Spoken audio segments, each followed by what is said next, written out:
My name is Iris Calloway. I was 48 years old when my father-in-law decided to tell a table full of people that I was worthless. I am not dramatic. I don't exaggerate, and I have never needed attention to feel important. I believe in earning respect, not demanding it. I don't raise my voice when I'm angry, and I don't explain myself to people who have already decided who I am. That night, when he said those words, I didn't argue with him. I didn't defend myself. I just listened because I already knew something he didn't. And I knew time would take care of the rest. Thank you for listening to my story. I'd love to know where you're watching from. Drop a comment below. If this story resonated with you, please subscribe, like, and hit the bell so you never miss the next one. Every share helps these stories reach someone who needs to hear them. Let's keep the conversation going. The dinner table was full when it happened. My father-in-law, Gerald Harmon, slammed his fork down hard enough to rattle the glasses. Everyone flinched. He looked straight at me and said, loud enough for every person in that room to hear clearly, "You bring nothing to this family. You are absolutely worthless." The words landed like something heavy and solid. My sister-in-law stopped chewing. My husband, Warren, looked down at his plate. I didn't cry. I didn't stand up or raise my voice. I reached slowly for my water glass and took a long, quiet sip. Something inside me didn't break. It hardened. Like a door closing softly but completely. Then Gerald leaned back in his chair with the comfortable look of a man proud of what he had just said and added, "People like you should be grateful we even tolerate you." He didn't stop there. Gerald rarely stopped once he had a quiet room willing to let him fill it. He went on to list what he called my failures, the career change I had made a decade earlier, my preference for a calm and private life, and the fact that I had never once accepted money from him. That last point seemed to offend him most deeply. A relative at the far end of the table let out a short, uneasy laugh. That was the moment I understood clearly. This was not a man losing his temper. This dinner had been planned. He had chosen his audience, chosen his timing, and chosen every word deliberately. Then Gerald raised his glass and proposed a toast to the providers in this family, while his eyes traveled slowly around the table and skipped over me entirely, as though I were a piece of furniture that had always been there and was no longer worth noticing. Warren and I drove home in silence that night. I stared out the passenger window at the dark streets and said nothing. When we got inside, he sat on the edge of the bed and exhaled slowly. Then he said, "You know how he is. He doesn't mean half of what he says." I stood very still in the middle of the room. I had been expecting anger from Warren, or at the very least, some small defense on my behalf.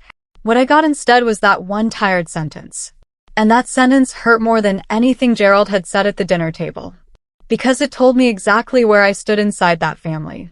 It told me I was completely alone in it. I got ready for bed without answering Warren. And somewhere in the quiet of that night, I made a decision I would not go back on. I would never again wait for someone in that family to hand me my dignity. Here is something important to understand about Gerald. In 8 years of knowing me, he had never once asked what I did for a living. Not a single time. He had formed his assumptions early and held on to them. He saw a woman who had changed careers, who didn't talk about work at family dinners, who didn't flash money or drop important names, and he decided all of that meant failure. What he didn't know, what he never bothered to find out, was why I had stopped talking about work years ago. The answer was simple. Early in my marriage to Warren, I had noticed something about that family. The moment money entered any conversation, it changed everything. Attitudes shifted. Questions multiplied. Respect became conditional on usefulness. So I went quiet about it deliberately. I learned that silence made people comfortable and careless. And careless people always reveal exactly how they see you when they believe nothing important is at stake. Gerald had one great love outside of his own opinions, and that was a restaurant called Harlan's. It was a mid-sized place in the city center. Warm lighting, dark wood panels, a seasonal menu that changed 4 times a year. He had been going there for at least 15 years. He hosted his most important business clients there. He celebrated every birthday there without exception. He once told Warren's cousin that the owner of Harlan's was a person of genuine taste, as though knowing where to eat well was the highest form of character a person could possess. He bragged about his regular table, the corner one near the window, as though it had been reserved permanently in his name. He called Harlan's the only restaurant left in this city that still understands quality. He said it often, and with total certainty. What Gerald did not know, and had never thought to wonder, was that I knew that restaurant far better than he ever would. 12 years before that dinner, I had gone through a divorce that left me starting completely over. I won't spend time on that marriage. It ended, and I chose to move forward. What I did with the settlement money is what matters here. I didn't spend it trying to rebuild the life I had lost. Instead, I sat down with a financial advisor I trusted and made careful, quiet investments. One of them was a small stake in a hospitality group that managed 3 properties across the city. I had no interest in fame or recognition. I wanted stability, built on my own terms and kept entirely private. I stayed behind the scenes. No public profile, no interviews, no name attached to anything visible. Over the years, that hospitality group grew steadily. Properties were sold and others added. One of the restaurants that came into the group's portfolio about 6 years before that dinner was a well-regarded place on the city's main strip called Harlan's. I never told Warren's family. Warren knew, in general terms, he knew I had investments and was financially comfortable. But he had never pushed for specifics, and I had never offered them. As for Gerald and the rest of the family, I had made a deliberate choice to keep my business life entirely separate. I had watched how Gerald behaved the moment he learned someone had money or influence. He didn't respect them. He positioned himself beside them. He found ways to need them so he could feel connected to what they had built. I had wanted to be accepted for who I actually was, not for what I could offer anyone. So I stayed quiet. I kept the 2 parts of my life completely separate. What I hadn't fully counted was the cost of that silence. It had left me standing in a room with no ground beneath my feet, and nobody willing to say a single word on my behalf. About 3 weeks after the dinner, Gerald cornered me alone in Warren's parents' kitchen during a Sunday visit. He poured himself a coffee, leaned against the counter, and told me he had been thinking about my situation. He said that perhaps I could find a way to contribute more meaningfully to the family. He had a position available inside his property management business, basic administrative work, mostly filing and managing phone calls. He called it a learning opportunity. He delivered this information with the generous tone of someone doing a large and selfless favor. I looked at him for a moment. This was the man who had called me worthless in front of his entire family, now offering me a filing position as though it were something I should receive with gratitude. I set my coffee cup down, smiled at him in a way that gave absolutely nothing away, and told him I would think about it. He nodded, satisfied. He had no idea I was already thinking, just not about his offer. I didn't confront Gerald. That had never been my plan. Instead, the week after his kitchen offer, I sat down at my desk at home and pulled up the operational reports from Harlan's. As a principal investor in the hospitality group, I had full access to everything: revenue figures, staffing reports, customer feedback summaries, supplier contracts, and long-term planning documents. I read through months of material carefully and made notes. I had always been a hands-off investor, preferring to let the management team operate without interference from ownership. But I was still an owner. My signature still carried weight. And as I read through the documents that week, I noticed that the group's board was preparing to announce a significant restructuring of Harlan's senior leadership, a decision that would be presented publicly at an upcoming investor appreciation event. Gerald had no connection to the business side of Harlan's. He had no idea the event being planned was about to involve him in ways he had not anticipated. Harlan's announced its private investor appreciation evening about 2 weeks later. It was a formal occasion, invitation only, held at the restaurant after regular closing hours on a Thursday evening. The management team sent personal invitations to a small group of long-standing loyal customers alongside the full investor group, as a gesture of genuine appreciation. Gerald received one of those customer invitations. He called Warren that same evening, barely containing his excitement. He said he had been personally recognized by the ownership of Harlan's as a mark of his years of loyal patronage. He said it confirmed that the right people always noticed quality. He spent several minutes on the phone describing what he planned to wear to the event. What Gerald had no way of knowing, and what I had quietly confirmed with the general manager 2 days earlier, was that I had reviewed and approved the complete guest list before a single invitation had been printed or sent. Gerald and I arrived at Harlan's separately that Thursday evening. Warren accompanied me. Gerald came with his wife, Petra, and another couple he had been trying to impress for several months. In the entrance foyer, Gerald walked past me without a word or a glance, the way someone might walk past a coat stand. I didn't react. I approached the welcome table, where the events coordinator greeted me warmly by name and directed me toward the ownership group's reserved section near the front of the room.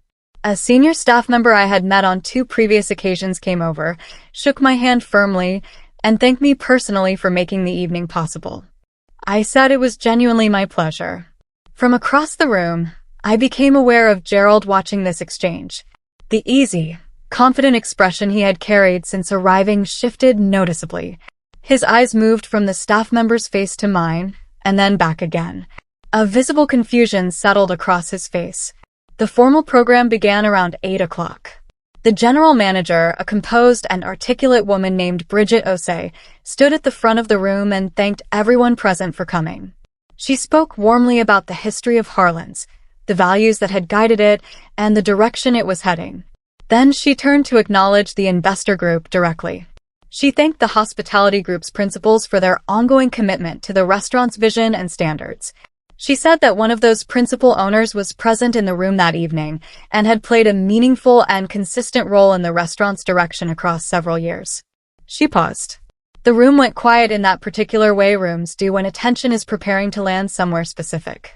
Then Bridget said my name, clearly without hesitation, and turned toward where I was standing. The room followed her gaze. Gerald was 3 tables away, holding a glass of red wine, completely motionless. Gerald laughed. It was a short, sharp sound, the laugh of a man absolutely certain he had just witnessed a mistake of some kind. He glanced around at the people beside him, looking for someone to share the joke. Nobody laughed with him. The guests nearby simply turned to look at me with polite interest, and then returned their attention to Bridget. His laugh dissolved into silence faster than he had expected. Then Bridget added, in the same steady professional tone, "She has been instrumental in preserving everything that makes this place what it is, and we are deeply grateful for her steady and thoughtful hand." A warm round of applause moved through the room. I nodded once in acknowledgement and smiled at Bridget. Then I glanced, briefly and only once, toward Gerald. The smile was entirely gone from his face. His wine glass had lowered itself slowly to the table. He was staring at me with an expression I had never seen on him in 8 years. He was genuinely, finally, looking at me. Gerald found me during the break between the main course and dessert. He appeared quietly at my elbow, and his voice, which had always been so full of volume and command, came out strangely thin. He asked if we could speak somewhere private. We moved into a quieter hallway near the back of the restaurant. He stood with both hands in his jacket pockets and said he didn't understand why I had hidden this from the family. The word he chose was hidden, as though I had done something dishonest. I looked at him steadily and said, "I didn't hide anything, Gerald. You never asked." He opened his mouth, then closed it. He tried a different approach and asked whether the entire evening had been designed to embarrass him in front of people he knew. I told him the evening had been arranged for investors and valued patrons, and that he had been invited as the latter. Then, very quietly, he asked whether what I had done was meant as revenge for the dinner. I told Gerald the truth, because the truth was genuinely simple. None of this was revenge. I had not created the situation. I had not invited him to the event with the intention of humiliating him in front of an audience. I had been a part owner of Harlan's long before he ever said a single word about me at that dinner table. The only thing that had changed was that he now knew. I told him I hadn't changed. I was the exact same person who had sat across from him at every family meal for 8 years. The same person he had dismissed completely without asking one question about who she was. The evening hadn't revealed anything new about me. It had only revealed something that had always been true about him, that his opinion of people had been built entirely on what he could observe from the surface. He was quiet for a long moment. Then, in a much smaller voice than I had ever heard from him, he asked if I could help him. The request came out carefully, in the halting way of a man unaccustomed to asking for things from people he had previously dismissed. Gerald's property management business had been struggling for the better part of a year. Two major clients had ended their contracts. His professional reputation in certain circles had taken quiet but real damage from a dispute that had not resolved in his favor. He wanted advice. He wanted to understand how I operated and whether I might be willing to use any of my professional connections on his behalf. He said all of this in a tone I had genuinely never heard from him before. Measured, careful, and something close to respectful. I listened to everything without interrupting. When he finished, I told him I would need time to consider it properly. He nodded. He didn't argue or push or redirect the conversation back to himself. That restraint alone told me something important and permanent had shifted between us. Warren called me the following morning from his office. News from the investor evening had already traveled through the family, the way it always did, quickly and with small distortions added at each stop. Several relatives had sent messages saying they felt bad about not knowing. One of Warren's aunts sent a long message that sat somewhere between apology and accusation, suggesting I had been deliberately deceptive by never announcing my business interests at family events. Warren told me his father had phoned him early that morning and said very little, which according to Warren was unusual enough to concern him. Then Warren asked me something directly. He asked whether I intended to punish his father. I sat with the question before answering. I told Warren that I intended to live honestly going forward and that whatever Gerald experienced as a result of the truth finally being visible was not something I had engineered. It was simply reality arriving at a pace that suited its own schedule. Gerald came to me 2 weeks after the investor evening with a more prepared request. He asked to meet formally and brought a folder of documents, client records, a financial summary, and a rough outline of where his business currently stood. It was a genuine attempt at organization, which genuinely surprised me. I listened to everything and asked several direct questions. When he finished, I told him I was willing to help under one condition. The condition was not financial. I told him that before any professional conversation between us could move forward in good faith, he needed to acknowledge, in front of the family, in the same setting where he had spoken his original words, that what he had said at that dinner was wrong. Not a quiet word passed through Warren. Not a private admission in a restaurant hallway. A direct, honest statement in front of the same people who had been sitting at that table. He went very still. Then he said he would consider it. The family gathering was at Warren's parents' house about a month later, an ordinary Sunday lunch, the kind that happened regularly with the usual rotation of relatives. Gerald asked for everyone's attention before the food came out. The room went quiet the way it always did for him, out of old habit. But what followed was not what anyone in that room expected from Gerald Harmon. He said he owed someone an apology. He said that at a dinner earlier in the year, he had said things about a member of the family that were unkind, unfair, and untrue. He said he had formed a judgment without taking the time to understand who he was judging, and that he had delivered that judgment in front of everyone without shame, and that both of those things had been wrong. Then he turned and looked at me. He said my name. It seemed, for just a moment, to cost him something genuine to say it out loud. He said he was sorry. I didn't make a speech. I didn't stand up or let anything show on my face that resembled satisfaction. I looked at Gerald, nodded once, and said, "Thank you, Gerald." Then the table moved on. Food was passed around. Conversation restarted. The afternoon continued. But something inside that room had rearranged itself permanently, and every person sitting in it could sense it even if no one named it directly. I took my seat at that table and felt, for the first time in 8 years of Sunday lunches in that house, that I was genuinely sitting at it, not enduring it from behind a careful, polite distance. Gerald was quieter than usual for the rest of that afternoon. At one point he leaned toward me and, in a low and unpracticed voice, asked what I saw as the most sensible next step for him professionally. I told him we could discuss it properly during the week. He said that sounded fair. When Gerald and I met the following Wednesday at a coffee shop near his office, I was clear with him from the start about what I would and would not do. I told him I would offer honest perspective on his business positioning, connect him with 1 or 2 people whose judgment I respected, and give him my genuine opinion when he asked for it directly. I told him I would not rescue him financially. I would not use my connection to Harlan's or the hospitality group to manufacture a credibility he hadn't earned on his own. and I would not become someone he called on only when things went wrong and ignored when things stabilized. He listened without interrupting. Then he said he understood. I looked at him carefully before responding. Understanding and accepting are entirely different things, and I wanted him to know I was aware of the difference. I told him that respect, once it had been absent for a long time, did not return with guarantees attached to it.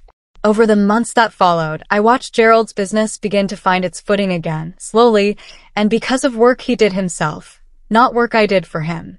I had made 2 introductions that opened doors he genuinely needed opened.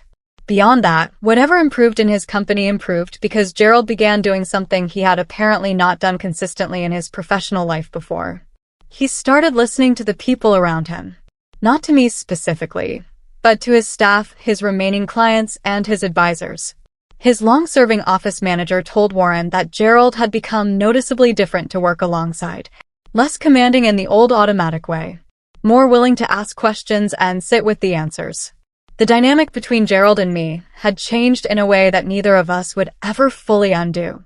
He no longer spoke to me with that flat, dismissive tone that had once communicated that my presence was simply tolerated. He spoke to me like someone whose time and opinion had genuine value. Warren apologized to me about 6 weeks after the family gathering. Not a quick apology designed to move past an uncomfortable moment, a real one. He sat down with me one evening, turned off everything around us, and said he needed to say something properly and completely. He said he was sorry for the dinner. He was sorry for the drive home afterward. He was sorry for every time across 8 years that he had said, "You know how he is," and moved on as though that phrase resolved anything at all.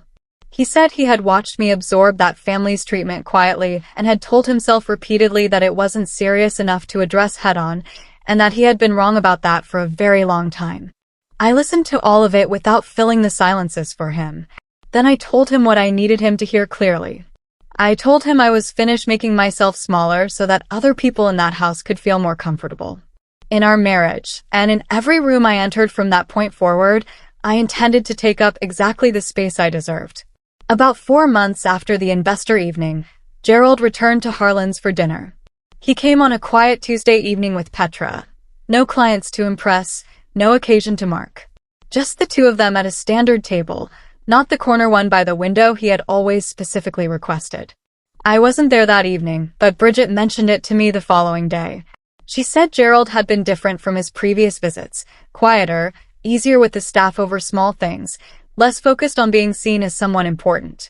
At the end of the meal, he had asked Bridget to pass along his appreciation to the ownership group for the standard they had maintained over the years. She said he hadn't performed the statement. He had said it on his way out, plainly and without any audience, like a man who had been sitting with the words for a while and had simply decided the right moment had arrived. She said it appeared genuine. Here is what I understand now that I didn't fully understand before. Silence is not the same as invisibility, even though people who aren't paying attention will always confuse the two. I had been quiet about my work and my life for reasons that made complete sense to me. Privacy, protection, and a real desire to be known without money changing the way people looked at me. But silence had its own cost, and I had been paying it steadily for years without fully adding up the total. What the investor evening gave me was not revenge. I had never wanted or needed revenge. What it gave me was something simpler and more lasting. The moment when the truth about who I was became visible in a room where the wrong version of me had been accepted for far too long. The woman Gerald Harmon had called worthless had been in that room all along. She had simply been waiting for the truth to introduce itself, without ever needing to raise her voice.